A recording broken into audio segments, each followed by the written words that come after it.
Shalom, selamat hari Jumat buat teman-teman Bapak Ibu kasih dalam Tuhan yang setia juga yang mengikuti kegiatan belajar ini bersama.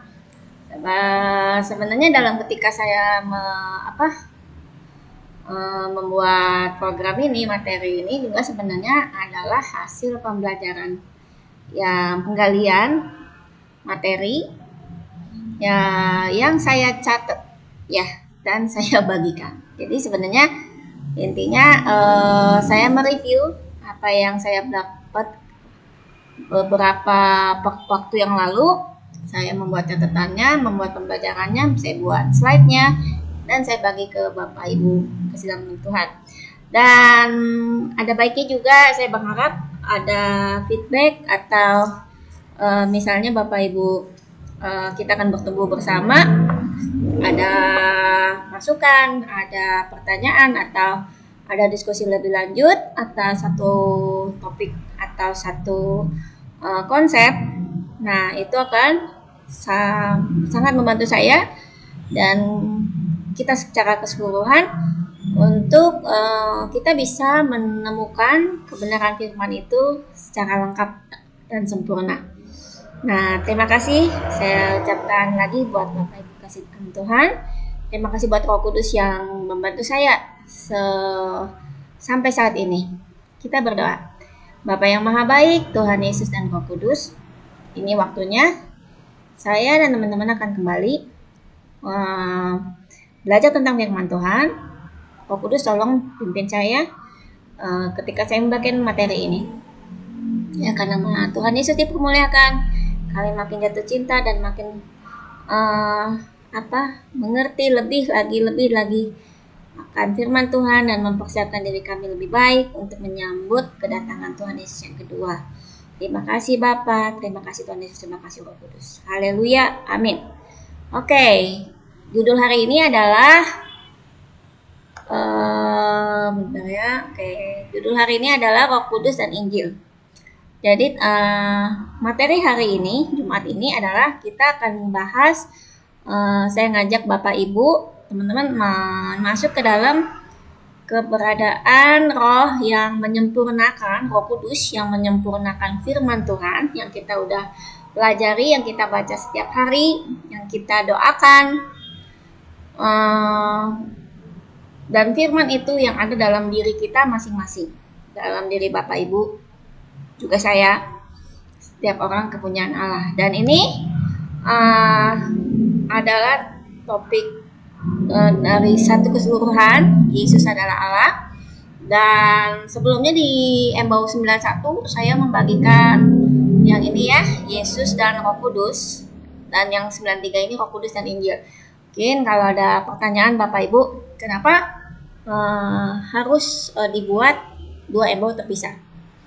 Yang di Embau 91 saya tulis Yesus dan Roh Kudus. Memang Yesus itu adalah perkataan Allah, firman Allah yang menjadi manusia. Tapi waktu itu Yesus yang menjadi manusia, dia memberikan teladan, contoh bagaimana manusia buatan Allah itu seharusnya melakukan bertindak, membawa dirinya sedemikian rupa sesuai dengan apa yang Allah inginkan. Dan setelah Tuhan Yesus itu selesai bertugas, dia mengirimkan roh penghibur, Roh Kudus. Jadi topik Embau 91 adalah itu. Sedangkan di Embau 93 saya katakan Roh Kudus dan Injil. Jadi yang berperan banyak untuk menggantikan Yesus saat ini adalah Roh Kudus. Nah, dan Yesus sudah kembali ke dalam bentuknya perkataan firman Allah yang kita kenal, kita sebut Injil. Injil yang juga dibilang di dalam Alkitab adalah kekuatan Allah. Dan Injil ini adalah perkataan Allah yang ditulis atau diilhamkan kepada para rasul, para nabi, dan sekarang menjadi satu buku yang namanya Alkitab, Injil yang kita baca saat ini. Dan itu latar belakang temanya. Oke, kita akan masuk ya. Materi hari ini, Jumat ini adalah Roh Kudus dan Injil. Oke. Nah, Ketika Tuhan Yesus di kayu salib dan meninggal, dia sudah selesai melakukan tugas dan misinya menembus dosa manusia, dan dia sudah bangkit.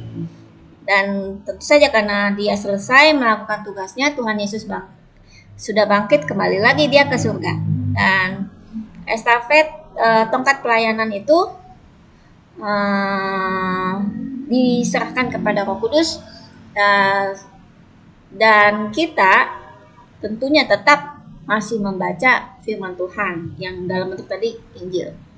Nah, sehingga otomatis kita harus lebih mengandalkan kepada firman di dalam kehidupan manusia saat ini. Saya, Bapak, Ibu, dan semua orang kepunyaan Allah tuh harus mengandalkan firman. Tetapi untuk firman itu kita nggak cukup, karena di dalam perkataan firman ada yang ilustrasi, perumpamaan, ada perkataan masa depan, ada kegiatan atau pekerjaan pada saat itu. Tapi juga kadang-kadang firman berkata, Tuhan Yesus berkata, atau tulisan itu satu perkataan atau statement berlaku untuk saat itu juga untuk berlaku saat ini. Sehingga ada banyak sekali kesulitan-kesulitan yang kita hadapi, walaupun yang kita baca Injil itu, Alkitab itu dalam bahasa yang kita mengerti, bahasa Indonesia misalnya. Kalau orang China dia bisa bahasa Cina, dia mengerti. Bahasa orang di Amerika bacanya bahasa Inggris. Walaupun demikian, kita sudah membacanya dalam bahasa yang kita mengerti, tetapi masih ada idiom-idiom ungkapan dalam, ya misalnya kayak peribahasa atau apa, konsep yang memang sulit. Dan untuk itulah Roh Kudus menolong kita. Roh Kudus ini menolong kita supaya kita mengerti apa maksud dari perkataan itu, dan supaya kita juga bisa membayangkan kenapa tulisan itu muncul. Misalnya waktu misalnya ada perempuan Samaria yang di sumur, terus Tuhan Yesus ngobrol sama dia gitu ya. Kita bisa membayangkan suasananya, mungkin kita bisa membayangkan latar belakangnya dan lain sebagainya. Ada banyak hal sehingga dibilang firman Allah itu, perkataan Allah itu kan hidup.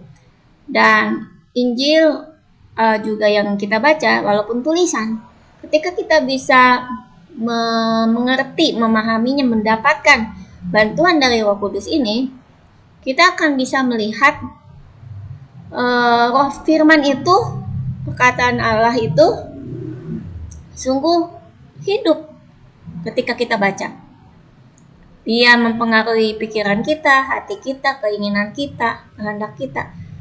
Dan ini sangat membantu kita dalam banyak hal ketika kita di dalam kebimbangan-kebimbangan, atau ada banyak hal kita mungkin menghadapi konfrontasi ya antara kenyataan yang kita hadapi dengan perkataan firman. Oke, kita akan masuk. Nah, itu intermezzonya dulu. Nah, kita akan masuk. Pertama, ketika kita terima Tuhan Yesus yang sudah bangkit itu, kita mengakui dosa kita, bahwa kita orang berdosa, dan kita udah bertobat ya, kita mau hidup sesuai dengan perkataan firman. Otomatis kita memberi diri dibaptis ya, dan ada dalam nama Bapa, Putra, dan Roh Kudus, dan ada Roh Kudus yang udah dapat di kita. Nah, ini yang dibilang hidup baru, yang baru di dalam Roh Kudus. Jadi syarat pertama untuk kita bisa hidup berdampingan dan kita kenal sama Roh Kudus, tentu saja harus baptis dulu. Ya, oke. Nah, di Roma 8 ayat 1-5 dikatakan demikian. Demikianlah sekarang tidak ada penghukuman bagi mereka yang ada di dalam Kristus Yesus. Ini saya kasih garis tebal, garis bawah. Tidak ada penghukuman bagi mereka yang ada di dalam Kristus Yesus. Saya mau katakan ketika kita sudah menerima, Bapak Ibu menerima Tuhan Yesus, saya juga, tidak ada lagi penghukuman bagi kita di dalam, karena kita sudah tinggal di dalam Kristus Yesus. Lalu mungkin orang-orang akan memikirkan gini, oh berarti karena kita tidak ada penghukuman lagi, karena kita sudah tinggal dalam Kristus Yesus, kita boleh berlaku atau berkelakuan semau kita. Tidak bisa, karena orang yang tinggal di dalam Yesus Kristus, yang menerima Kristus Yesus, harus menyesuaikan dirinya sesuai dengan perkataan firman itu. Kan dia sudah menerima Tuhan Yesus sebagai juru selamatnya, dia sudah bertobat. Artinya kita tidak akan mau lagi masuk ke dalam kehidupan model lama kita ketika kita belum kenal firman Tuhan. Jadi itu sangat tidak mungkin.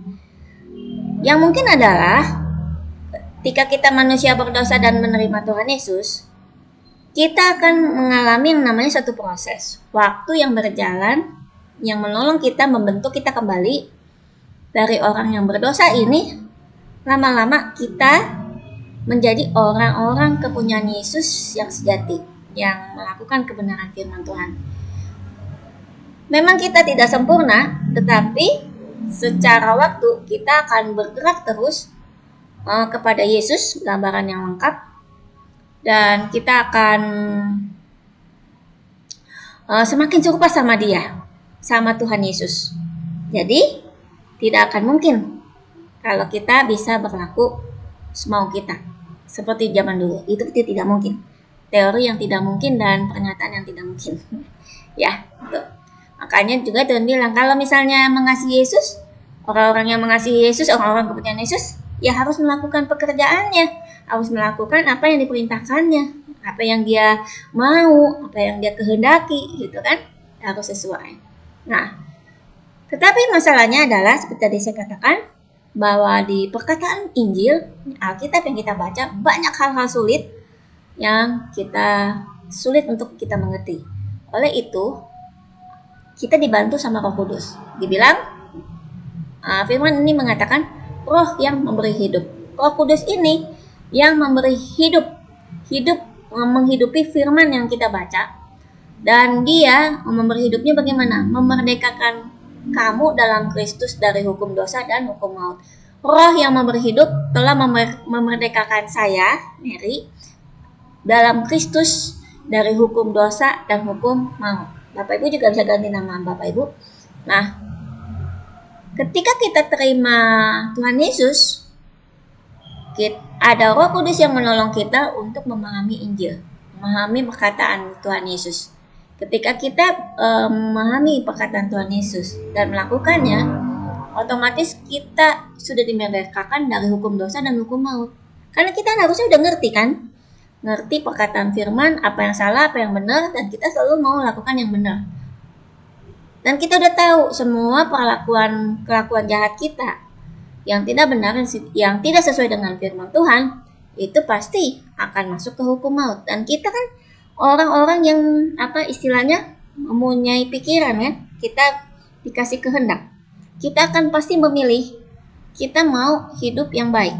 Itu udah sifat dasar manusia, sifat dasar makhluk hidup, akan mau yang baik, yang berguna bagi dia. Pasti tidak akan mungkin mau memilih sesuatu yang yang merugikan diri dia, atau merugikan saya, atau sesuatu yang membuat saya kembali turun, downgrade ya, dari apa yang Tuhan Yesus sudah kasih. Itu tidak, itu statement yang benar, logikanya berpikirnya seperti itu. Sebab apa yang tidak mungkin dilakukan hukum Taurat karena tak berdaya oleh daging.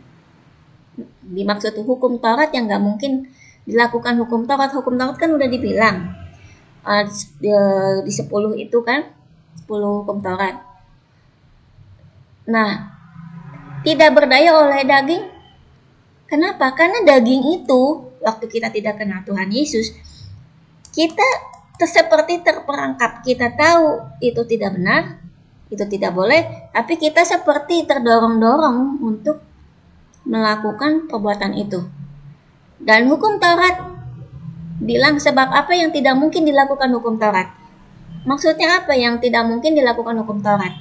Hukum Taurat itu isinya apa adanya itu, menurut apa yang Tuhan suruh, Tuhan perintahkan, Tuhan larang, apa yang diperbolehkan. Hukum Taurat isinya itu. Dan hukum Taurat tidak mungkin untuk ditoleransi atau disesuaikan. Sehingga itu dibilang, kalau menurut saya artinya adalah apa yang tidak mungkin dilakukan hukum Taurat. Hukum Taurat itu baku. Ya. Nah, telah dilakukan oleh Allah. Jadi ketika hukum Taurat juga nggak berdaya, apa adanya seperti itu. Dan ketika manusia tidak berdaya, terjerat, terperangkap, melakukan kesalahan demi kesalahan, ini semua dibantu, diselesaikan, telah dilakukan oleh Allah dengan cara Yesus di kayu salib mati dan dia bangkit. Sehingga dengan kebangkitannya, dengan Yesus ada di kayu salib mati untuk kita, akhirnya kita di daging ini nih yang tadinya terperangkap oleh keinginan melakukan dosa, akhirnya kita punya kemampuan untuk memilih yang baik. Kalau kita nggak terima Tuhan Yesus gimana? Nah, ini tadi kan lanjutkan dibilang dengan jalan mengutus anaknya sendiri dalam daging, iya kan? Karena Tuhan Yesus itu kan perkataan Allah yang menjadi manusia, ada dalam daging, supaya kita bisa manusia yang daging jatuh dalam dosa dapat dibebaskan, diselesaikan sehingga tidak lagi terjerat sama hukum Taurat. Nah, ini Tuhan Yesus yang tolong kita. Allah yang menyediakan. Yang serupa dengan daging yang dikuasai dosa karena dosa. Walaupun Tuhan Yesus waktu itu tidak disalib, walaupun disalib seperti orang berdosa, tapi dia tidak melakukan dosa apapun. Nah, Tuhan Yesus yang sebegitu murninya, kudusnya, tapi dia dijatuhi hukuman atas dosa karena dia adalah Allah, firman Allah yang dalam bentuk daging, supaya tuntutan hukum Taurat digenapi. Nah, tadi digenapi, hukum Taurat bilang semua semua perbuatan dosa tuntutannya maut, dan itu diselesaikan di salib Yesus. Yesus yang menyelesaikannya semua. Nah, terus dibilang apa? Supaya tuntutan hukum Taurat digenapi dalam kita, ya tadi Yesus yang sudah selesai di kayu salib, yang tidak hidup menurut daging tetapi menurut roh. Jadi harus ada dua pekerjaannya. Satu, daging kita nih yang gak berdaya ini dibebasin sama Tuhan Yesus di kayu salib. Dan ketika kita udah bebas, kita perlu satu lagi alat atau alat bantu, orang yang menolong kita, supaya ketika daging kita bebas, roh kita kembali terkoneksi dengan Allah. Siapa itu yang membantu kita? Roh Kudus. Itu logika berpikir ya. Nah, logika berpikir Alkitabiahnya yang saya mengerti selama saya membaca Alkitab, sebab mereka yang makanya dibilang tetapi menurut roh. Jadi kita nggak mungkin hanya berdoa kepada Tuhan Yesus. Tuhan Yesus beriman perkataan Allah, tapi sebenarnya yang bekerja intens di dalam kehidupan orang percaya itu Roh Kudus. Sebab mereka yang hidup menurut daging, menurut daging memikirkan hal-hal yang dari daging, mereka yang hidup menurut roh memikirkan hal-hal yang dari roh.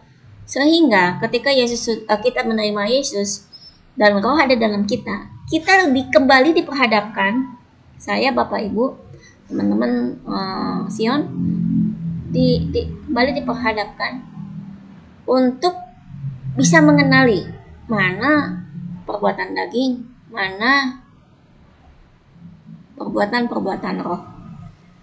Ketika kita mengenali, lalu kita harusnya memilih apa yang disebut diperkatakan roh. Karena Allah ingin semua anak-anak kepunyaannya, orang-orang kepunyaannya menjadi dewasa. Bukan seperti anak-anak kecil. Makanya bilang firman Tuhan di Rasul Paulus, jangan seperti anak kecil, ya, anak bayi yang sukanya minum susu. Paksa-paksa, disuruh-suruh, dikasih tahu terus menerus. Tapi kita suatu saat nanti kita menjadi mandiri, dewasa, dan kita tahu clear banget, jelas banget. Ini yang diminta keinginan roh. Ini yang dari si permintaan daging.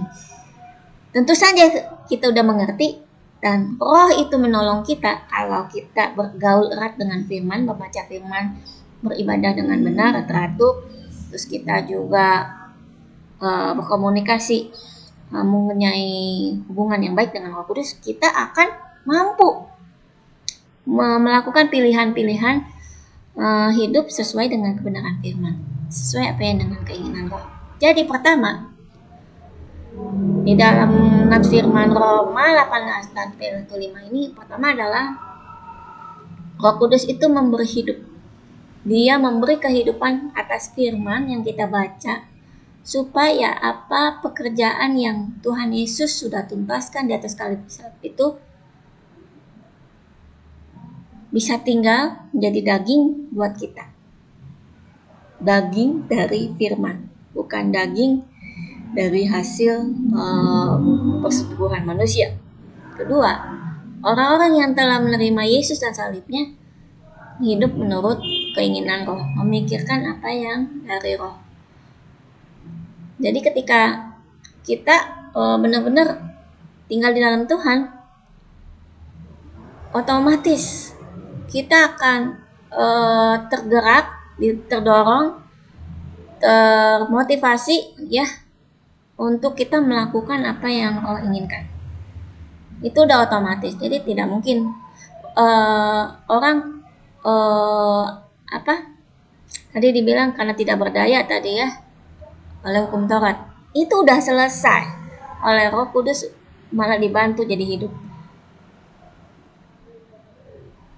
Kalau misalnya ada orang kepunyaan Allah masih bisa berkata, ini seperti duri dalam daging. Ya, itu benar. Duri dalam daging, saya pun merasakannya, duri dalam daging. Tetapi maksud dalam duri dalam daging itu adalah masih ada bagian-bagian sisa-sisa dari kita yang harus kita perbaiki dan berproses terus-menerus. Dan dipastikan kita tidak akan kembali ingin berlaku seperti dulu.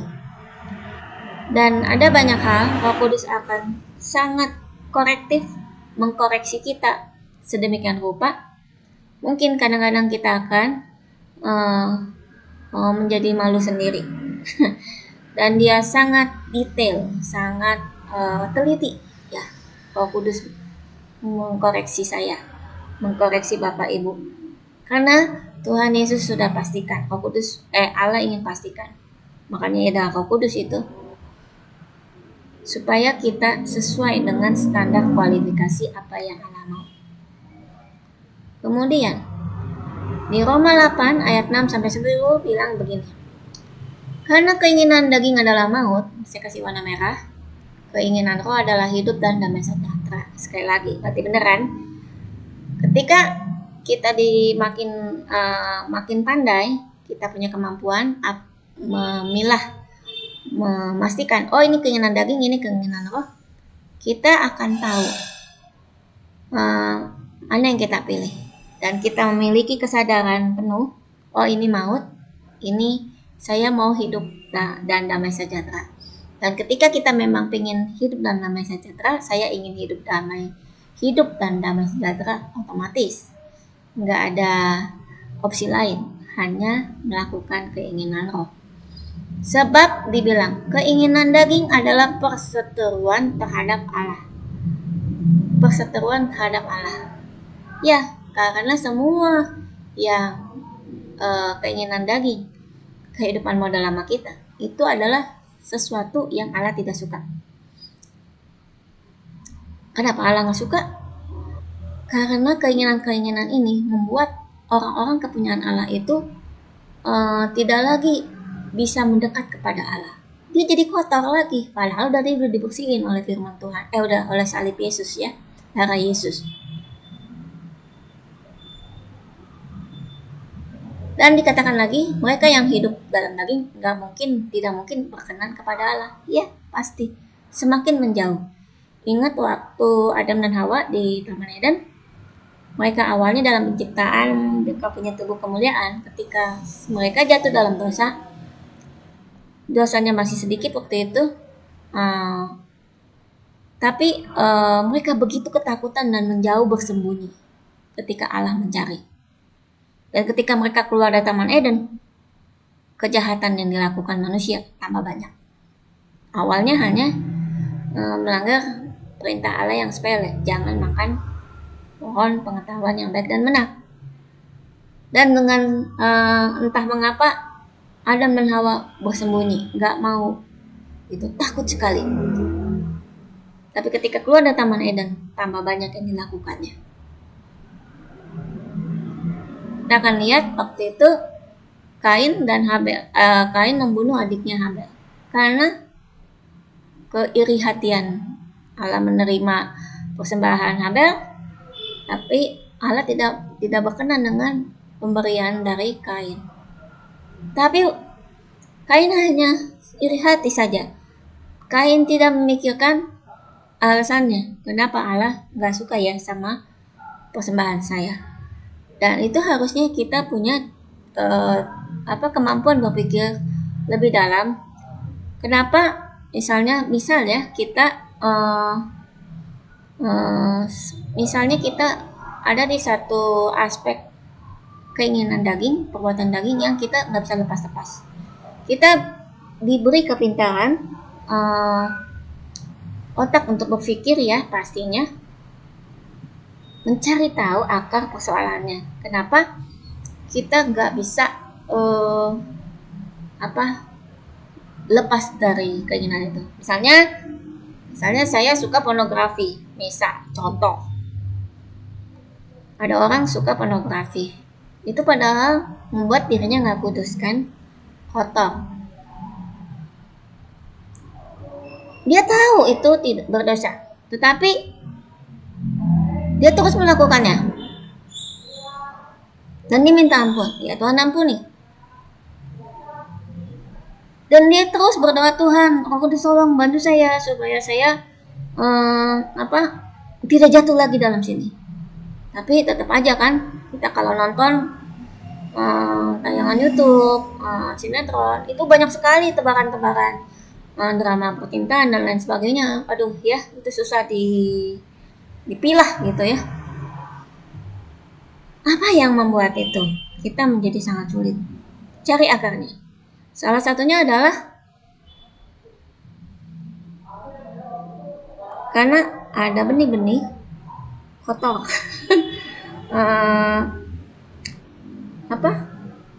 Keinginan kotor di dalam diri kita tentang hubungan manusia yang kita sebenarnya masih ada. Terus kita harus bisa gali lagi, kenapa masih ada keinginan itu? Atau apa yang membuat kita pengen? Apakah kita terlalu terobsesi pada sesuatu itu sehingga kita pengen lagi? Karena sebenarnya harusnya sepele, kita bisa bilang tidak, tapi kenyataannya kita nggak bisa. Nah, kita bisa cari tahu. Makanya Tuhan Yesus bilang waktu penciptaannya, manusia dikasih kemampuan ya untuk mengelola Taman Eden. Dia dikasih otak, kasih pikiran yang pintar, lebih pintar daripada makhluk-makhluk lain, binatang-binatang, tumbuh-tumbuhan. Sehingga kita harusnya bisa mencari tahu dan tahu akar persoalannya, dan kita bisa bebas dari itu. Dan buat teman-teman misalnya yang pengen ngobrol lebih jauh tentang ini atau ya kita akan saling membantu. Bisa tulis di kolom chat atau kirim ke kolom chat aja. Saya akan coba lihat ya. Kita akan ngobrol di sana. Sedangkan buat teman-teman Sion mungkin juga bisa langsung kita akan ngobrol secara private untuk kita bisa menemukan satu terobosan untuk setiap persoalan-persoalan itu kita terbebas. Dan jujur, semua orang termasuk saya juga berjuang untuk menjaga kekudusan. Nah, mereka yang hidup dalam daging tidak mungkin berkenan kepada Allah. Nah, tapi dikatakan ketika kita terima Tuhan Yesus, ketika kita mengiyakan Tuhan Yesus adalah juru selamat kita udah dibaptis, kita mengasihi Tuhan Yesus, katakan kita tidak hidup dalam daging, kita itu melainkan hidup di dalam roh. Jika roh Allah diam di dalam kamu. Ini jadinya, ini saya kasih garis lagi, garis hitam. Kalau kita benar-benar kita menerima Tuhan Yesus, kita mengasihi Dia, kita mengizinkan Roh Kudus bekerja dalam diri kita. Roh Allah itu diam dalam kita. Tapi kalau kitanya lebih dominan dengan keinginan daging kita, lama-lama Roh Kudus juga akan semakin lemah ya. Mungkin akan menjadi pasif dan tidak bersuara, sehingga akhirnya kita akan tersesat. Nah, katakan lagi, tetapi jika orang tidak memiliki Roh Kristus, ia bukan milik Kristus. Ya, gampang semudah itu. Kalau kita pengen tetap jadi orang-orang kepunyaan Tuhan Yesus, kita harus memastikan bahwa diri kita di dalam Kristus itu, dan orang dalam Kristus pasti ada Roh Kudusnya. Dan bilang, makanya ada garis tebal lagi kan, maka tubuh memang mati karena dosa. Tubuhnya udah mati. Makanya baptis kita ditenggelamkan ya dalam air, lalu dibangunkan kembali. Tubuhnya memang mati karena dosa, tetapi roh adalah kehidupan oleh karena kebenaran. Jadi ketika kita menghidupi firman, Roh Kudus aktif di dalam kita, dan kita hidup karena kebenaran firman Tuhan. Roh Kudus yang kasih tahu kita, Roh Kudus yang menolong kita, yang bimbing kita. Dan di Roma 8:6-10, kesimpulannya, hidup dan damai sejahtera ini penting. Karena ketika kita tahu apa sih isinya kehidupan dan kebenaran damai sejahtera, itu isinya menghidupi kebenaran firman Allah, taat, kudus, sesuai dengan keinginan Allah. Gak ada lagi, gak ada kemungkinan lain kita pengen melakukan apa yang bukan Allah inginkan. Terus kedua, tadi berarti yang kedua, tadi ketiga yang tadi ya. Nah, yang keempat, saya salah tulis nih. Kebenaran yang menghidupkan itu kehidupan tertib, teratur sesuai dengan peran peruntukan penugasan. Jadi benar, tertib, teratur sesuai dengan peruntukan penugasan. Jika kita hidup dalam firman, kita akan mengajarkan, kita akan tertib, misalnya bangun secara teratur, kita menyiapkan jam doa supaya kita, kadang-kadang kita bisa lupa ya kalau nggak teratur dengan banyak kesibukan, atau kita udah mulai telat bangun. Itu juga saya rasakan kalau saya mulai nggak teratur. Tapi ketika kita teratur, saya udah setting misalnya jam 3 bangun, jam 2.50 saya kasih alarm. Nah, saya bangun untuk berdoa. Kemudian jam 3 saya berdoa, mungkin selesai jam 4 atau setengah 5. Kalau misalnya saya kuat, sebenarnya itu udah nggak ada kegiatan lagi. Tapi kita mungkin kalau kita di Sion, harusnya tuh tiap Rabu jam 6 pagi dan Sabtu jam 6 pagi kita ada doa bersama. Harusnya saya kalau nggak tidur itu saya bisa jam 6 itu saya nggak akan ketiduran. Itu harusnya ketertiban yang harus saya jaga. Tapi kalau misalnya saya tergoda untuk tidur lagi, nah makanya saya bisa ketinggalan, maksudnya kelewatan tuh ya doa pagi hari Rabu dan hari Sabtu. Itulah makanya kita harus menghidupkan kebenaran. Ketika saya tahu kelemahan saya, kalau saya tidur lagi akan membuat saya tidak bisa atau ketinggalan poin doa yang lain. Nah, itu harusnya saya menyiapkan diri lagi khusus untuk hari Rabu dan Sabtu. Saya tidak tidur lagi. Saya harus tunggu sampai selesai jam 6 itu kita bisa berdoa lagi. Dan itu adalah konsekuensi harga yang harus dibayar. Oke. Dan masing-masing orang juga sesuai dengan peran peruntukan penugasan. Sama seperti ini. Kita harus menghormati atasan kita. Walaupun kita mungkin menilai atasan kita sepertinya tidak capable, tapi kita harus menghormati dia apa adanya. Kita harus menolong, mendukung dia, support dia supaya pemimpin kita bisa melakukan tugasnya dengan baik. Atau anak sama orang tuanya sama saja. Ketika kita tahu orang tua kita, papa mama kita kurang sempurna, tidak ada hak untuk kita anak menjelek-jelekan orang dia atau apapun, tidak bisa. Tapi kita juga bisa memberitahu dia dengan sopan, dengan lemah lembut, dengan satu kasih sayang, sampai suatu hari mereka bisa menerima perkataan kita. Karena walau bagaimanapun orang tua kita, kelemahan apapun dia ada orang tua kita harus menghormatinya dan kita harus menjaga kehormatannya.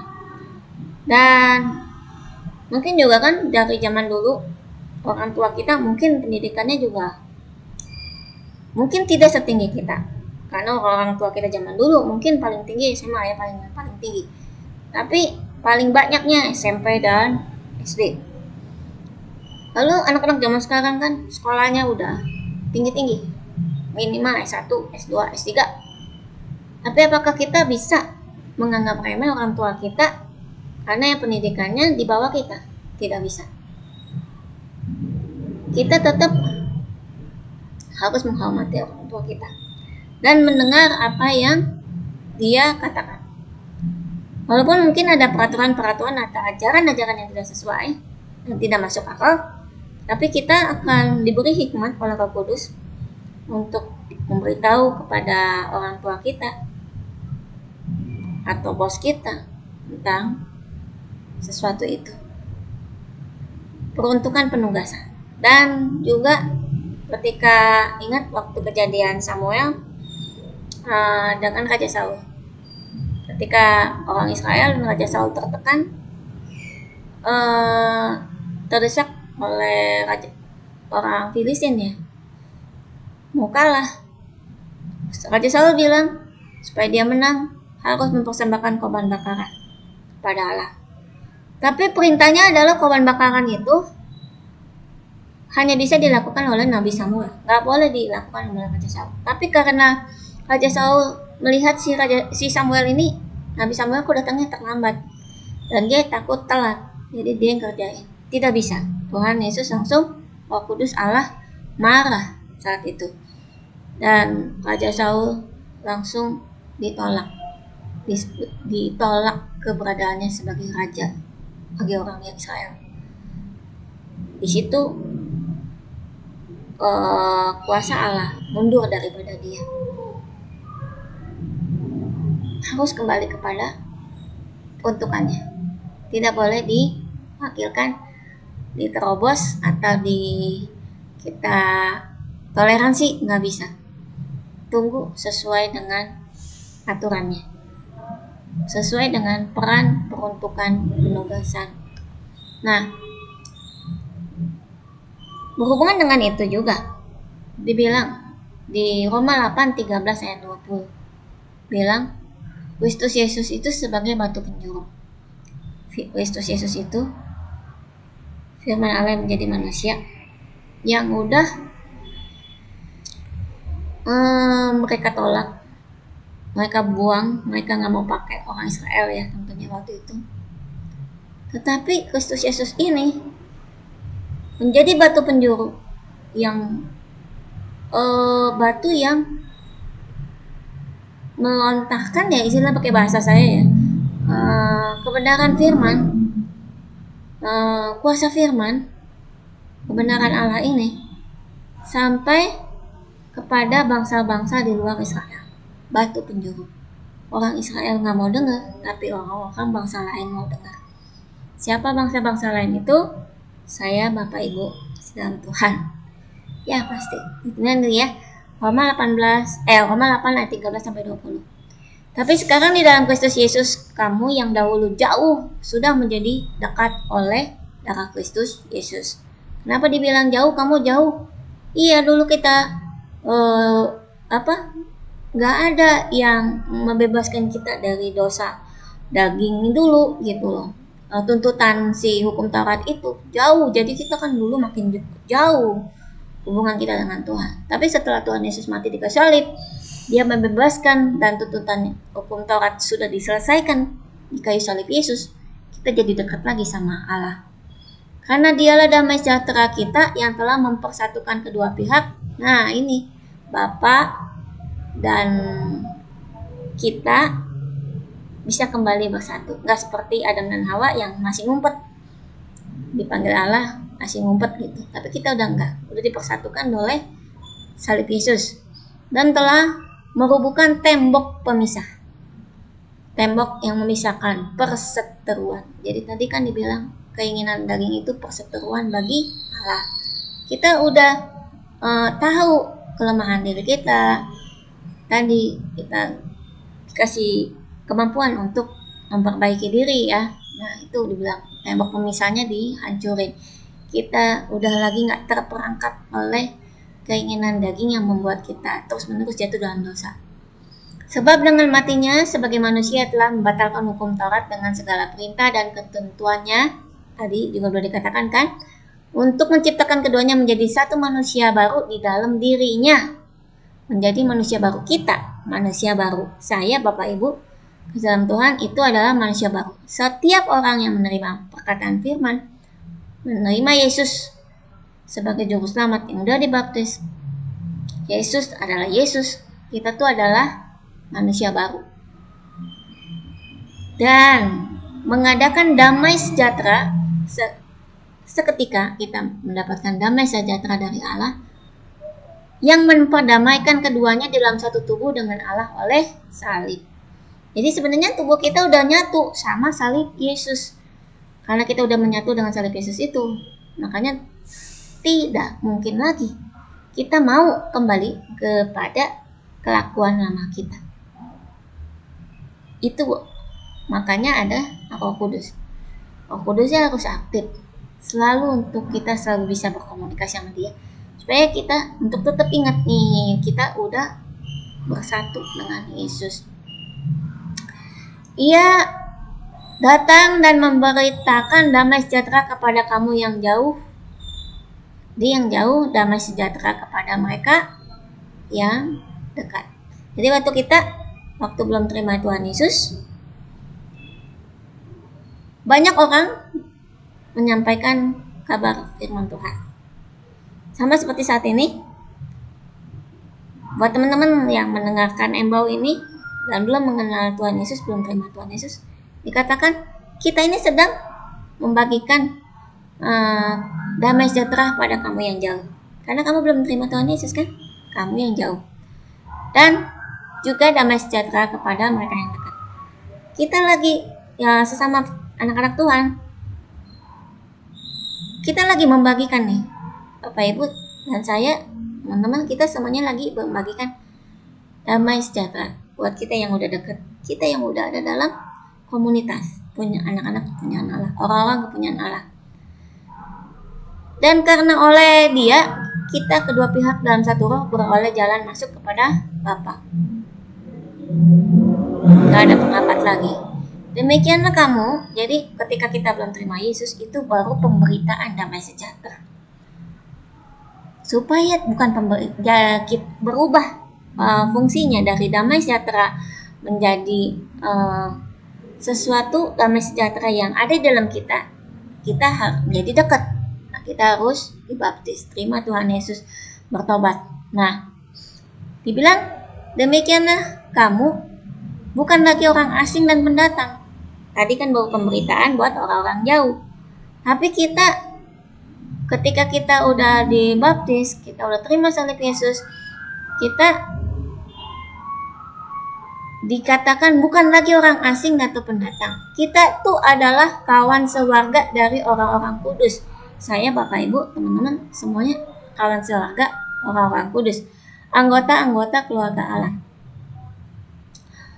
Sama seperti Rasul Paulus, Rasul Yohanes, nabi-nabi yang lain.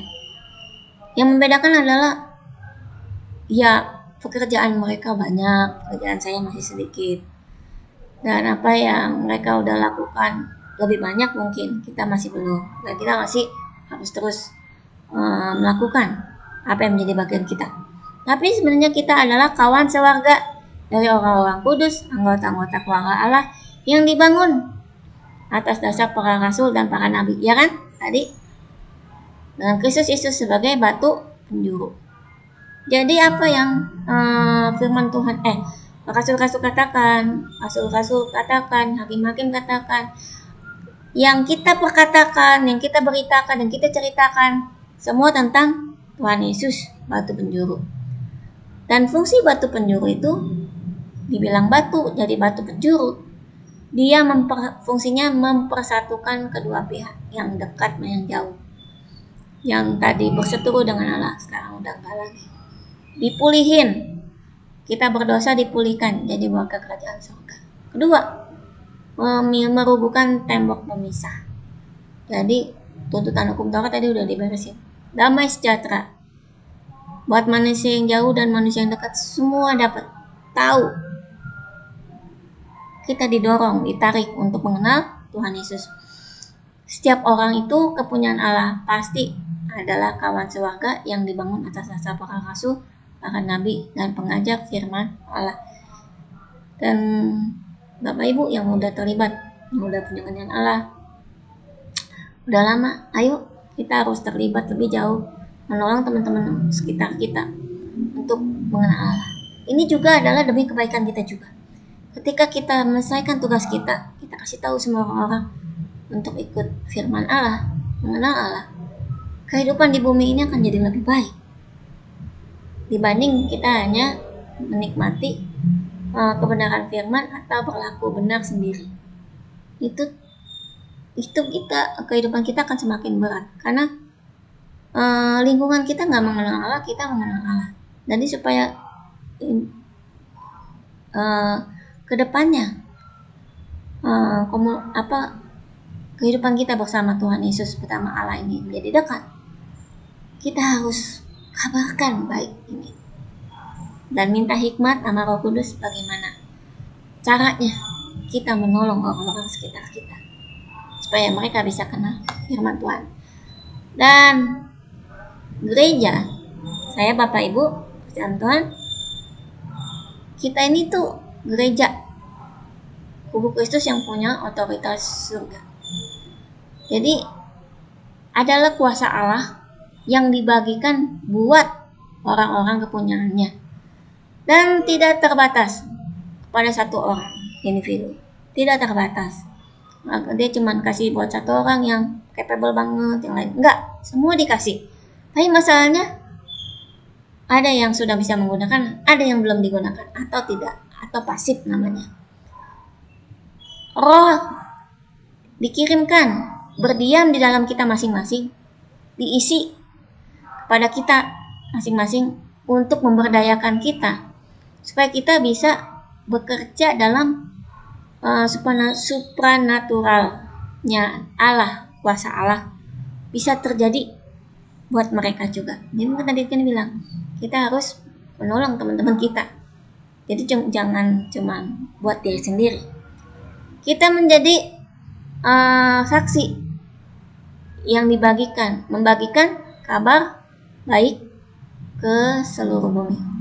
Nah, ini harusnya yang menjadi inti utama pekerjaan, tugas, peran gereja. Saya dan Bapak Ibu, orang-orang semua yang kepunyaan Tuhan Yesus, siapapun kita.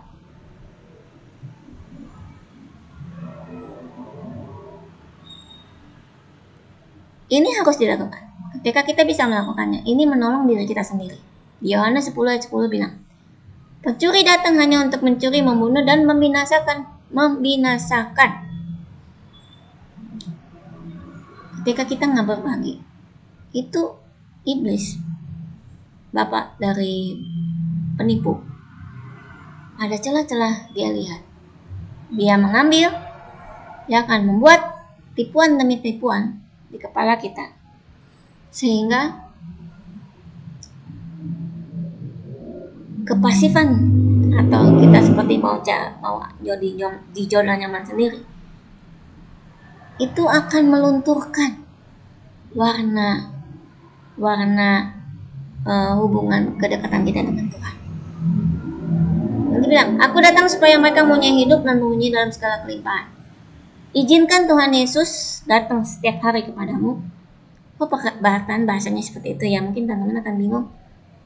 Izinkan firman selalu ada dalam dirimu. Baca firman, terus tiap hari renungkan, doakan. Minta Roh Kudus itu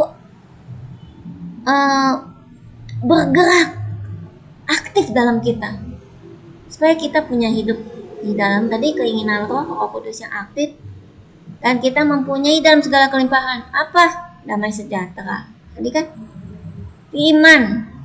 Terus kita mempunyai apa? Karunia Roh, buah Roh yang kita bisa menghasilkan buah Roh. Itu kita bisa bagiin buat orang-orang sekitar kita tolong. Nah, ini di satu buku yang saya baca, Holy Spirit, apa ya? Roh Kudus itu saya lupa, di halaman 1864. Pemulihan artinya, pemulihan di dalam gereja artinya melepaskan kuasa Allah tanpa ukuran. Jadi kuasa Allah itu dicurahkan segede-gedenya, segelondong-gelondongnya, penuhnya gitu melalui gereja, supaya semua orang bisa diselamatkan. Ketika kita melakukan tugas kita, sebenarnya kita lagi menolong diri kita sendiri. Dan ketika kuasa Allah ini dibebaskan, nah tadi dibilang lewat apa? Kita orang-orang kepunyaan Allah ini dikasih karunia Roh yang bekerja tanpa batasan, tapi semuanya dalam arahannya Roh Kudus, ya kan? Tidak bisa lepas. Ini yang dalam buku itu bilang. Dan semuanya, kenapa harus diarahkan oleh Roh Kudus? Supaya semua karunia-karunia itu, karunia Roh yang kita operasikan berdasarkan kasih Allah. Jadi ketika kita misalnya membenci seseorang, tapi kita karena benci, karena ada Roh Kudus tadi berdasarkan kasih, kita akan mengampuni dia, kita akan berdoa bagi dia supaya dia mengalami kelegaan. Kita ampuni dia, dia temu. Jadi dibilang harus sesuai dengan kasih Allah. Jadi kita harus terus bergerak menggunakan seperti manusia kan, kita akan bergerak dengan enak ya, pakai 2 tangan, 2 kaki. Nah, kita ada Roh Kudus, pasang sayap karunia, ada banyak. Jadi minimal karunia nggak hanya 1 yang kita punya. Ada karunia ini, karunia spiritual Bapa, karunia spiritual Roh Kudus, karunia spiritual Anak. Untuk 3 macam ini kita ada pembahasannya di embau lain, bukan yang ini. Nah, ketika kita sebagai orang-orang kepunyaan Allah, gereja tubuh Kristus yang memiliki otoritas surga, otomatis ada 3 hal yang kita harus kerjakan. Komunikasi, kita harus sama Roh Kudus, belajar memahami perintah, dibantu sama Roh Kudus, bekerja melakukan perintah atas perintah Roh Kudus. Komunikasi yang bisa kita bangun, yang saat ini kita. Jadi intinya nih yang biru ini ya, kerjasama Injil, firman Yesus. Firman itu Tuhan Yesus, Roh Kudus yang ada dalam kita mengerti firman, dan gereja tubuh Kristus kita. Komunikasi yang harus kita bangun harus dalam bentuk hidup kudus. Kita punya kesadaran itu sesuai dengan perintah firman Tuhan. Lalu kita harus punya waktu doa yang ibadah teratur. Kita setting sendiri. Misalnya kita kerjanya, ada orang yang kerja pagi, ada orang kerja malam, atau ada orang yang kerjanya nggak bisa diprediksi. Kita dikasih kepikiran kan, kepintaran untuk mengatur sedemikian rupa supaya kita ada waktu doa dan ibadah teratur. Memiliki iman dan pengharapan atas firman Tuhan. Harus minta. Dan kita harus memilikinya. Kan ini karunia juga. Tadi saya bilang minimal orang punya 2 karunia. Karunia berbahasa lidah, memahami makna, membedakan roh. Karunia berbahasa lidah ini penting untuk kita minta. Harus kita punya. Supaya ketika kita nggak mampu lagi berdoa, kita tidak tahu apa lagi gitu loh. Ketika kita bisa bahasa lidah, pikiran dan hati kita terus berdoa kepada Roh Kudus ini, dan iblis nggak dapat celah lagi. Membedakan roh dan memahami firman Tuhan. Membedakan roh, membedakan semangat. Mana ada membedakan keinginan-keinginan. Oh ini kayaknya terlihat secara di permukaan terlihat rohani, tapi dalamnya enggak. Bisa jadi seperti itu. Kita bisa tahu. Lalu memahami firman Tuhan. Firman Tuhan tadi dibilang susah, tapi Roh Kudus tolong kita. Tolong saya. Yang pasti ini sekarang saya ditolong oleh Roh Kudus untuk bisa membuat bahan ini. Taat dan peka terhadap bimbingan Roh Kudus. Harus minta ini. Ya, jadi lebih dari 1. Minimal 2. Kemudian kita belajar memahami perintah dari Roh Kudus. Belajar firman Tuhan walaupun sulit dimengerti. Kita baca. Kita dalami, bikin catatannya. Kita tanya Roh Kudus dalam doa. Ya, itu yang saya lakukan sehingga bisa jadi materi-materi ini. Haus dan lapar akan kebenaran firman Tuhan. Kita terus ingin tahu kebenaran-kebenarannya. Mengenal dengan benar tentang siapa itu Allah, Yesus dan Roh Kudus. Karena kita seperti saat ini di YouTube, kita kan banyak sekali diterpa oleh banyak pengajaran-pengajaran, doktrin, pengetahuan, statement-statement yang bisa menggoyahkan keimanan kita yang kita udah bangun tentang Tuhan Yesus, tentang Roh Kudus, tentang Allah. Kemudian untuk kita bisa belajar memahami perintah, otomatis kita harus punya hati murid, hati hamba, seperti anak kecil. Kita menjadi orang yang dewasa rohani, tetapi kita mempunyai hati anak kecil yang menerima. Saya suka doa kalau saya khawatir ada si iblis yang nyabu jadi Roh Kudus. Saya mulai dengan saya berdoa dalam nama Bapa, Putra, dan Roh Kudus. Allah yang menciptakan langit dan bumi, yang punya bumi, Tuhan Yesus yang mati di kayu salib, yang udah menebus dosa saya katakan demikian, dan Roh Kudus yang dikirim oleh Bapa, yang diminta oleh Tuhan Yesus. That's right. Baru saya berdoa bahasa roh, minta hikmat dan lainnya. Awalnya saya nggak ngerti, tapi saya selalu memproteksi supaya saya tetap berada dengan dekat dengan Roh Kudus dengan roh yang benar, Roh Kudus itu sendiri. Terus memiliki ketahanan yang membentuk mental karakter selama proses pembentukan dalam pembelajaran.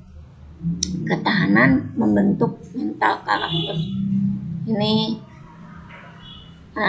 harus dengan tadi keteraturan, ketaatan, kedisiplinan. 3. Bekerja melakukan perintah sesuai dengan apa yang diminta sama Roh Kudus pasti ya. Taat melakukan semua perintah firman Tuhan walaupun ada beberapa perintah juga kita akan sepertinya itu perintah yang sulit, tapi kita harus melakukan taat. Nah, supaya kita taat, gimana caranya kita tetap mengupayakannya? Kita tanya Roh Kudus. Roh Kudus akan memampukan kita. Benar-benar dia akan memampukan kita. Aktif melayani sebagai gereja bagian tubuh Kristus. Ya otomatis ya, bekerja itu aktif melakukan sebagai melayani gereja bagian tubuh Kristus. Paling kecil melayani anggota keluarga kita sendiri. Ya, walaupun mungkin kita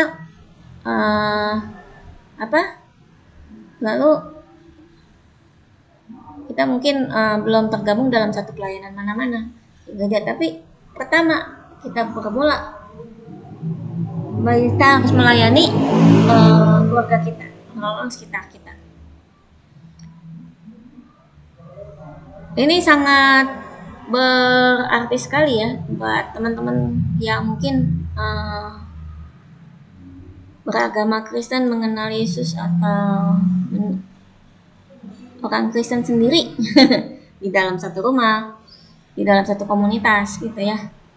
Ini sangat membantu. Itu tadi yang saya katakan. Ketika kita aktif melayani, menolong orang-orang sekitar kita, sebenarnya kita lagi menolong diri kita sendiri. Kemudian kita memiliki semangat untuk memberikan yang terbaik kepada Yesus, Yesus yang udah kasih nyawanya untuk menembus dosa kita. Kita kasih yang terbaik. Tentunya dengan semampunya kita. Dan ketika kita merasa lagi nggak mampu, doa sama Roh Kudus kasih kami kekuatan, kasih aku kekuatan. Itu yang selalu saya doain gitu. Bertanggung jawab menyelesaikan semua penugasan yang diterima dari Roh Kudus. Jadi ya makanya harus ada kepekaan. Ketika ada kepekaan, kita tahu Roh Kudus lagi menyuruh apa sesuatu. Misalnya menitipkan pesan perkataan buat seseorang, mengingatkan seseorang, dan kita harus bertanggung jawab menyelesaikannya itu seperti yang diperintahkan. Sama seperti Bapak Ibu kan akan ingat cerita Yunus ya. Yunus disuruh ke Niniwe, dia nggak taat, tapi Allah punya cara bagaimana caranya supaya dia menyelesaikan tugasnya. Sama seperti kita, Roh Kudus udah kasih tugas sama kita, tapi mungkin kita belum melakukannya. Dia akan mengingatkan lagi. Lalu kita lama-lama nggak melakukannya, Roh Kudus nggak kasih tahu lagi akhirnya. Tapi Roh Kudus kasih tahu orang-orang sekitar kita tentang tugas yang waktu itu yang kita belum kerjain. Allah gak pernah kehabisan cara. Roh Kudus gak pernah kehabisan cara untuk membawa saya, Bapak Ibu dan teman-teman, semua orang kepunyaan Allah, untuk tetap berada dalam komunitas Allah. Nah ini tadi, aktif menggunakan karunia-karunia roh. Oh ternyata ada di slide ini. Ini tadi ya, karunia spiritual Bapa. Ini tujuannya untuk dasar tujuan hidup dan motivasi. Karunia spiritual Bapa. Di sini ada perkataan nubuat, pengembalaan, pengajaran, nasihat, saran, memberi, kepemimpinan, dan belas kasihan. Ini sangat dibutuhkan karunia spiritual Bapa di dalam gereja. Kepemimpinan dalam gereja, mendorong, memotivasi jemaat. Karunia spiritual Roh Kudus ini buat kita saling membangun, saling mendukung. Perkataan hikmat, pengetahuan iman dalam keluarga juga sangat penting ini ya. Karunia menyembuhkan, bekerja dengan mujizat, bernubuat, membedakan roh, membedakan macam-macam bahasa lidah, memahami bahasa lidah. Membedakan macam-macam bahasa lidah, maksudnya ini memahami kali ya. Saya salah tulis nih.